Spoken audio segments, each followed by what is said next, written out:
अब prelims specific आ जाएं कि हम प्रीलिम्स के लिए टेस्ट सीरीज को कैसे यूज करना है। प्रीलिम्स के लिए 2 टेस्ट सीरीज लीजिए। 2 क्यों?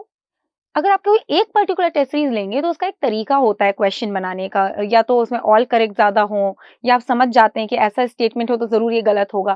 पैटर्न आप निकालना स्टार्ट कर देंगे तो उससे क्या है कि हमारा एक ओरिएंटेशन बन जाएगा।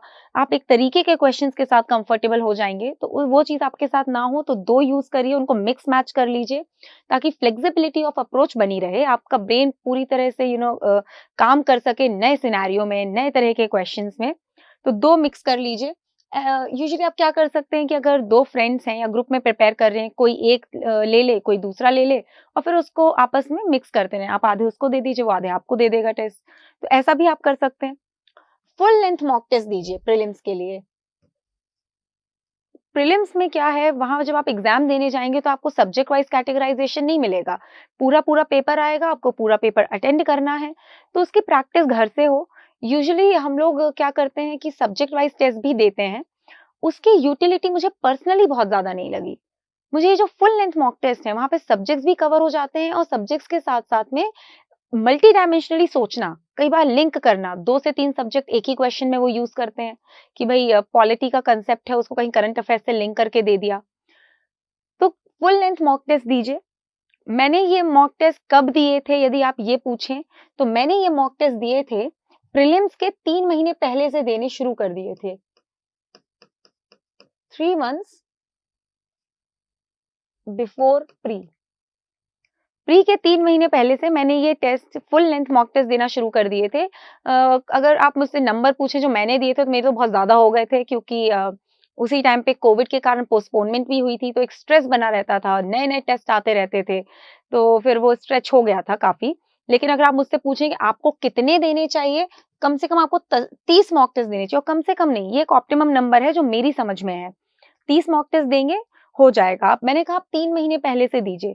पहले महीने में आप 10 दे लीजिए, दूसरे महीने में 7 या 8 और फिर तीसरे महीने में जो बाकी हैं 12-13 जो भी हैं, डेली 1-1, मतलब प्रैक्टिस बनी रहे, वो एमसीक्यू करने का एप्टीट्यूड बना रहे, या फिर आप 10-10-10 ऐसा डिवाइड कर लीजिए, हर तीसरे दिन 1 टेस्ट दीजिए। उससे एक टाइम मिलेगा एनालाइज़ करने का भी। तो की पॉइंट्स जो अभी तक हुए, 2 टेस्ट सीरीज़ मिक्स करना है, फुल लेंथ मॉक टेस्ट देना है, 30 मॉक टेस्ट कम से कम, या मैं कहूँ 30 मॉक टेस्ट ऑप्टिमली दीजिए। इसके अलावा जब आप तैयारी कर रहे हों प्रिपरेशन की, अब ये तो नहीं ना कि बस तैयारी शुरू की और उठा करके टेस्ट देने लगे। उठा करके आप तुरंत तैयारी कर रहे हो, फुल लेंथ मॉक टेस्ट देंगे तो आपके मार्क्स बहुत अच्छे नहीं आएँगे, क्योंकि आपने पढ़ाई अभी पूरी नहीं की है। उस समय पे आपका ज़्यादा फोकस होना चाहिए प्रीवियस ईयर के टॉपिक वाइज़ क्वेश्चन्स पे, ताकि आपको ये समझ में आ जाए कि यूपीएससी के पॉइंट ऑफ व्यू से क्या चीज़ें इम्पोर्टेंट हैं, क्या चीज़ें ज़्यादा पूछी जाती हैं और कैसे चीज़ों को अडॉप्ट आपको अटेम्प्ट करना है। मैंने ये किया था। अगेन मैं आपको एक चीज़ और बोल दूँ कि ये जो टेस्ट सीरीज़ का तरीका है, ये मैंने अपने लिए यूज़ किया है, ये मेरे लिए काम किया। आपके लिए क्या काम करेगा, ये आपका पर्सनल डिसीजन है। यदि इसमें से आपको कोई इनपुट्स अच्छे लगें, तो आप वो अपनी स्ट्रैटेजी में इंटीग्रेट कर सकते हैं। प्रीवियस ईयर क्वेश्चंस मैं करती थी प्रिपरेशन के दौरान, लगभग 5 से 6 साल के आए हुए क्वेश्चंस, तो वो भी एक अच्छा खासा क्वेश्चन बैंक है अपने आप में। कोई टॉपिक पढ़ा, उसके प्रीवियस ईयर क्वेश्चंस किए, और उसको भी उसी तरीके से करती थी जैसे एक टेस्ट सीरीज होती है कि उठा करके पूरा टिक करना, आंसर पॉइंट करना, फिर उसको चेक करना।